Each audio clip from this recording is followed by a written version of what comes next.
naše mame, koje ne vide naše mame. I kada se ljube i s tatom viču u duetu, za njih smo uvijek najbolji na svijetu.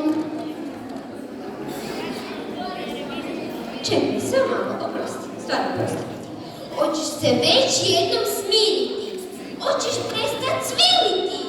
Ostavi već jednom sestricu na miru.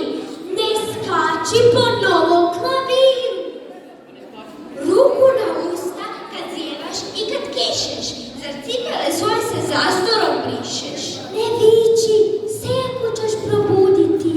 Ja ću s tobom poludjeti. A on odjednom iz čista mira. Nije ti dobro, što te boli? Daj mi već jednom odgovori.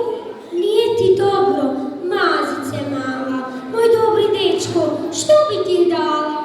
Samo ti lezi, polako, pazi, mamino zlato, mama te mazi.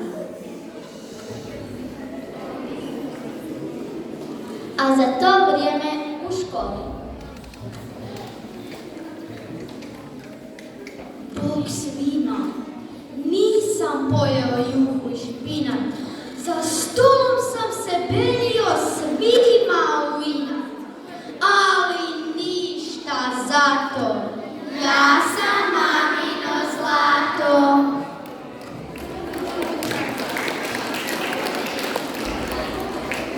Bacila sam pred školu koru banane, Vesna je pala ko kruška s grane, ali ništa zato, ja sam mamino zlato.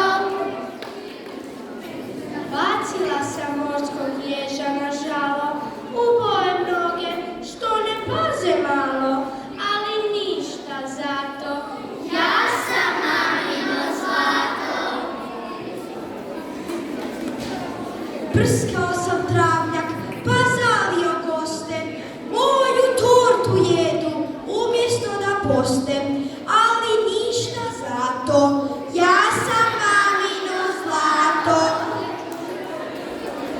Sakrila sam naočale baki, sram me bilo, umjesto na kauc sjela djedu u krilo, ali ništa zato,